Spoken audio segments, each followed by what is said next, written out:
Maddie and Caleb and I have bought over 150 acres in North Carolina. And I'm just excited because we're going to build some homes. We're going to have a flower farm and just start a whole new chapter of my life there. And what do you bet that they have that homes and the whole new chapter built before you could even say Coyote Pass?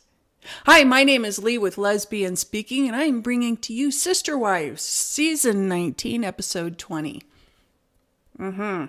That's right, Janelle is moving on to North Carolina because ain't nothing finer. That's really nerdy of me to say, but I did it. You're welcome. As we're leaving the storage facility, the gate there is really timed. David is pulling the big truck through the gate, and he stops, kind of straddling where the gate is. Okay, no, he can't stop. He can't stop. He can't stop. He can't stop. Okay. Go. Go ahead. Go. No. Like he really can't stop. No. Like they close so fast. Now, this isn't like a big moment scene. This is just something we've all been through, where it's an automatic gate and it's going to close and your panic has set in. I could imagine David just sitting there oblivious, and then all of a sudden he looks over and sees waving, and he's like, what?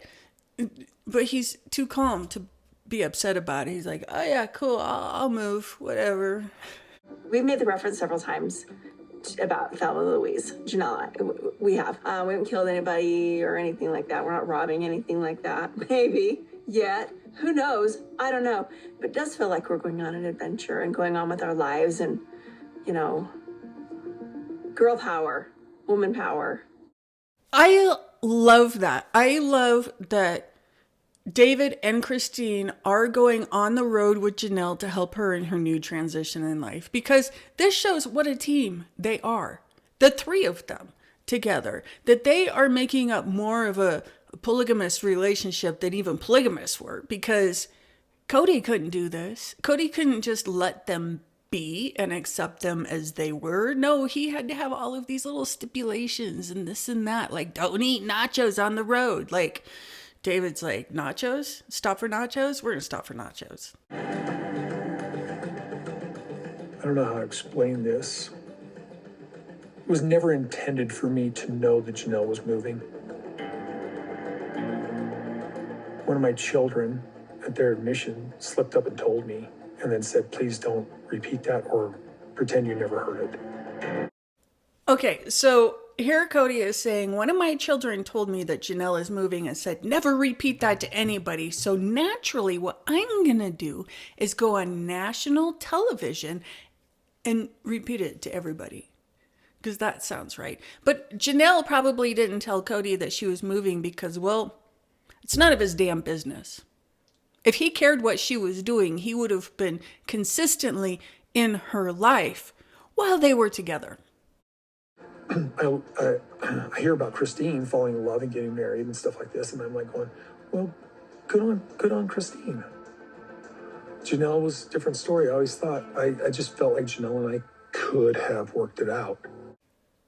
At what point in any of the conversations that he and Janelle had in the past year and a half at this point, did he feel like her saying, I don't want to continue this relationship meant, well, but there's still a chance? Like, dude, take no. No means no. Hey. Hey. What you doing? I'm trying to turn you on.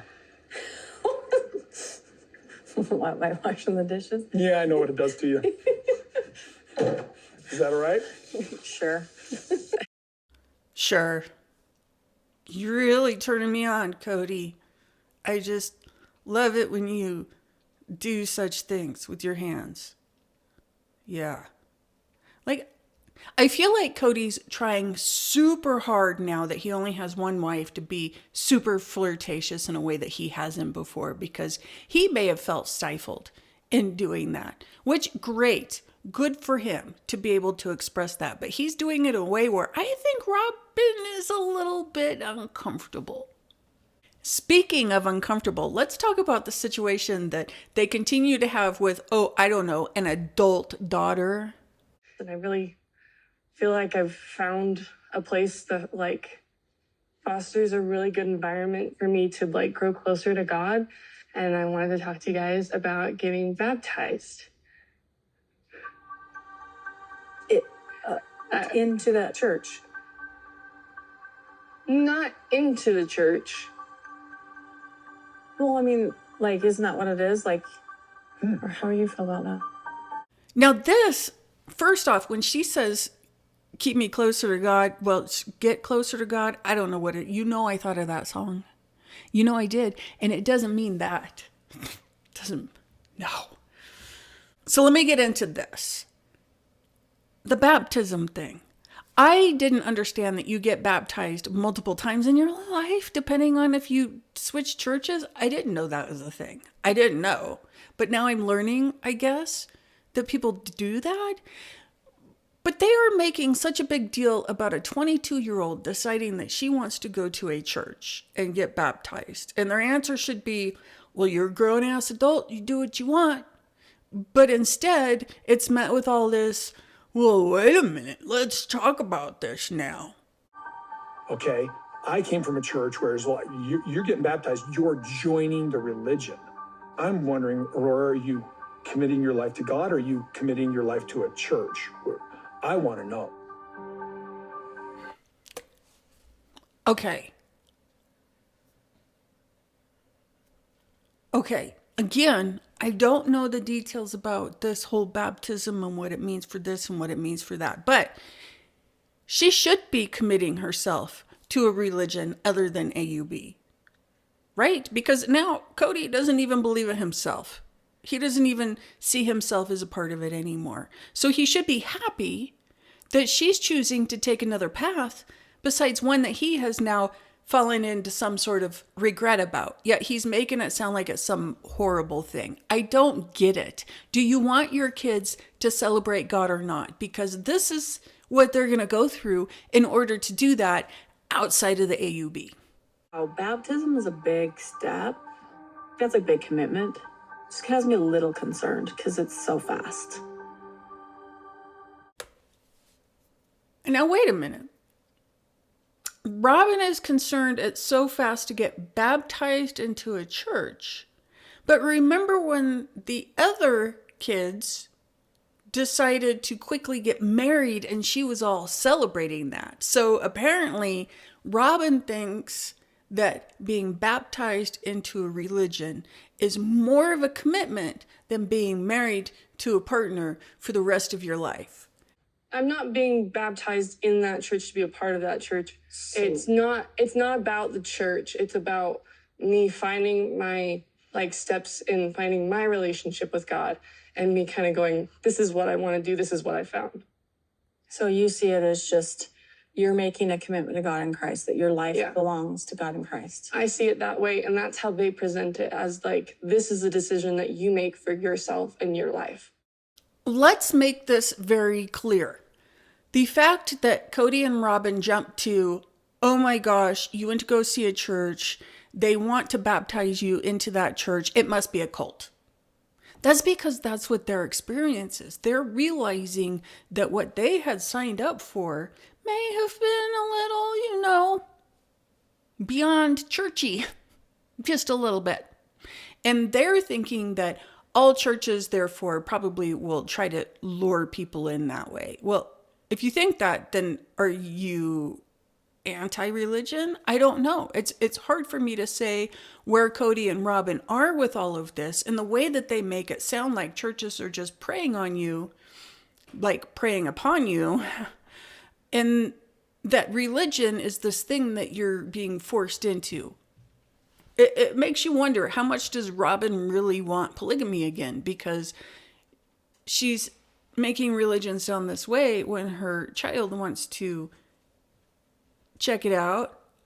Yeah, it's interesting when you try to dissect where it is that their heads are, because they go very extreme, which shows us that they've lived very extreme. Would you baptize me with my pastor? Okay. she wants Cody to baptize her with the pastor. It's like Cody is just tossed around for all of these life events, do all of the ceremonies for all the family and all these, and for him to, I'm sorry, I think Aurora knows what she's doing here. She knows that Cody has to have some sort of control in the process or actual buy-in in the process for him to agree to it. And now she's putting him onto this belief pedestal and saying, you can be involved in the baptism. And she knows he'll then be like, oh, it's a great idea then. I mean, I get to be the savior here. Yeah, let's go ahead and do it. Is he okay with that? Yes.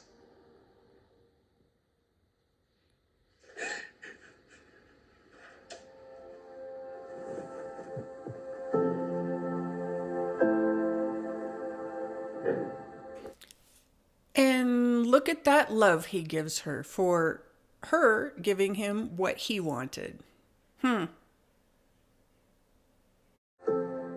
Including Cody and her asking him, I feel like is a way for us to kind of be included and a part of it and not feel so much like an outsider. I don't agree with that. I don't agree with that, Robin. I think that, like I said, it's for him to buy into the process, because if he has ownership of the process himself, then he's all for it, because he wants to have some sort of a spotlight in what it is everybody's doing. And if he doesn't have a spotlight in that, well, then he's just not going to give you that hug. I saw this place, Plot's Plot, on social media. The whole idea behind Plot's Plot is that you're going to leave a symbol of your old life and truly physically walk away from it, leave it behind. When I saw this, when I heard this, I'm like, oh, she's going to leave it behind, isn't she? She's going to leave it behind. And I was right. I love being right. Before we get into what Janelle leaves and what Christine leaves, let's take a look at what was said on the drive over there, because I think something that Christine said is so important to me. Is it even I don't think about him or dream about him or anything. It's so weird. Nothing. Not even nightmares or anything like that. Oh my gosh, I wake up in a panic sometimes. Really? You ended it really well, though, I think. It became different. I do have a lot of dreams and nightmares, mind you. All kinds of ones where we're living together in the same house again. I'm like, where's David? Where's David and all of this? Why am I married to Cody again? That's important to me because I'm a trauma survivor and I still have dreams of things that happened to me 20 years ago, 30 years ago, because it has impacted me so much. And I'm in this fear that I'm going to fall right back into a rut of being allowed to be treated that way. And Christine having those kind of dreams, and they don't have to be scary nightmares. I will just dream that I'm with my abusive ex and I'm thinking I need to get away. And that enough causes stress for me. The fact that Christine is going through that is a big indicator of what it is that these women were going through in these relationships. They were sitting here saying that polygamy can be lived in this healthy fashion. Well, behind the scenes, some really unhealthy things were happening that they're finally free to talk about. I love that for them. At the same time, I hate that we didn't open our eyes to this earlier. Plot's Plot. It looks like just this utility shed in the middle of nowhere. I have stuff to leave behind. One, I'm going to tell you guys what it is. So one is a dream catcher. I bought this in Flagstaff, so it's two-part. One is to leave Flagstaff behind because I still have trauma over Flagstaff, I admit it. And then it's about these dreams, because we really have great dreams about polygamy. But it's time for new dreams. And so I like my new dreams now better. Did you notice Truly pat her mom's back there in that moment where she said she had trauma over Flagstaff? Because Truly saw it. Truly saw how Christine was emotionally affected by the things that were going on in those relationships. And she understands it. And she probably was feeling it very much herself. Okay, so mine is the jewelry, the necklace that he designed for me, the tree. I knew it would be that damn necklace. Those horrible pieces of jewelry. And she was so kind when she received it to be like, oh, it's so beautiful. And still to this day, she's like, oh, it's so beautiful. I mean, Janelle, do you really believe that? Or are you just saying that to be nice? Because, I mean, it did come out of the closet.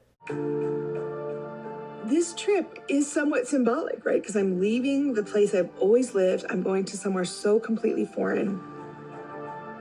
I'm stepping into a new life. I'm leaving behind my friends. I'm leaving it all behind. I feel this because I made a similar journey myself where I moved somewhere completely different from where I've lived before. And before people were like, oh, but they moved to Vegas and they lived in Utah and great, but there's similar feelings and vibes to all of those areas. North Carolina is completely different from all of that. Not only that, but she's going to do this entire life cleansing experience where she gets to do things how she wants to do it, period. Like, I don't want to keep doing the B&B. I already know it. I don't. The B&B was never my dream. It just made sense. It just made sense. Yeah. Having the house was my dream. So you got that dream. What's your next dream? Oh, I don't know. I need to find a man. A dream man. A dream. Okay, you guys may or may not remember that when Mary wanted to get the house, she wanted to get it to bring it back into the family. She didn't want it to be just bought and torn down by somebody, turned into something that she wouldn't want to symbolize this legacy in her life. So she wanted to purchase the house. But Cody said at that time, Robin's business is more important, is basically what he was putting out there. But he was saying, if you want to make any monetary commitments for anything, number one, we aren't going to support it. Number two, you better find a way to make money off of it, which is why she turned it into the bed and breakfast, because they had to have an income out of it, or else Cody would have said, get rid of it. That's essentially how I saw the whole thing playing out. Now, as far as her needing a man, no, she doesn't need a man. She may want a man for companionship, but she doesn't need a man because she's doing fine just by herself. I just need to figure out what to do with the house. We've got plenty of rooms though. We have a man for every room. What's a polygamy family called if it's lots of husbands and just one wife? Is it still I think polygamy? it's still polygamy. Backwards polygamy. I don't want that though. I'm not very interested. Jen, girl, backwards polygamy. But yeah, no, who wants multiple partners like that? It is just too much to keep up with. I've never been into that. Like, how do you remember what conversations you have with who? We see it doesn't work because Cody can't remember who he said to what, when, or where, why. So that's why he has to lie so much, because he just doesn't remember. I think we ought to try this thing I tried in Wyoming. It's called Slippery Nipple. It's really good. Okay. Really good. Okay. Butterscotch and Bailey's. Oh, I'm down. All right, so here we are. Janelle is hitting the bar and she's going to have her first shot. No, she's not a stranger to drinking. And yes, she does love wine. Okay.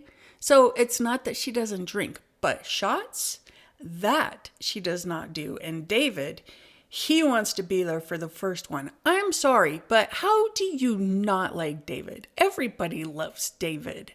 You've never done a shot before? No, never, never. I've done shots with Like, I don't, like, it's a You lot. can't You sip it either. You just down it. Oh, God. Like, You'll yeah. be fine. This isn't a tea for a tea party. Shots, No, shots. I don't know. I've done it with your children. What if I can't keep it down? You'll be fine. Okay, I can do this. I can do this. What if I can't keep it down? Okay, I'm going to point out, Janelle did make a rookie mistake. And I say mistake because you all know what I'm talking about. And I'll explain it to you afterwards if you don't know. New beginnings, New beginning. your house. Great I'm gonna know your adventures. property, my house. Okay. Moab. Cheers, baby. Moab. One, Okay, two. 2, 3.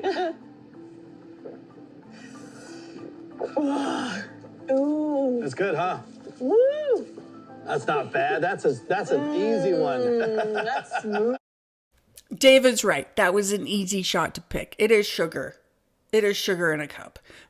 But Janelle, next time, first off, stick with the party. Go fast. Second off, I think you took 3 gulps there. This is not a 3 gulp situation, okay? It is just one, open up the throat and let it slide down, okay? That sounds horrible. As a lesbian, I do not condone that thought. But the one swallow shot is oh God, I'm not going to win here. Gosh. I don't know. Okay, no, I've never had a shot before, but I'm really not that religious about it. So, okay, a little sip of that whiskey, just a taste. Oh, dude, that's gasoline. I mean, it just cracks me up. I don't know if I buy that. I don't think I buy the fact that Cody says he never had shots. Because didn't he also say at one time that he never had relations before he was married, and then we find out he actually did? And then that whole picture of his shopping cart full of liquor when he was, I don't know about this guy. I don't believe very much of what he says.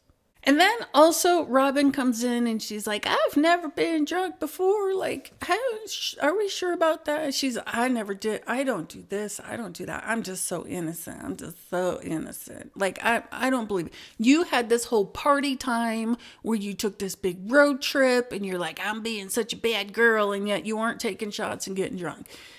Okay, I believe it. What did we learn this episode? We learned that if Janelle gets rid of a Cody, she can very quickly move on, get property, build on it, and create a farm.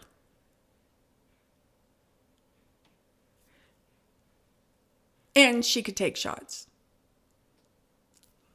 David, again, very supportive to his wife and supportive to his friend, his new friend, who he loves very much, clearly, because he likes doing things for Janelle.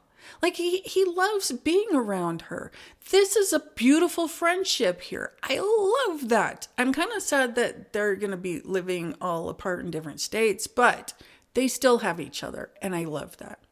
We also learned that Mary is definitely ready to be in a relationship, a monogamous relationship, and move on. And she's thinking about doing different things with the house, which is great because she has all of these other things in the horizon.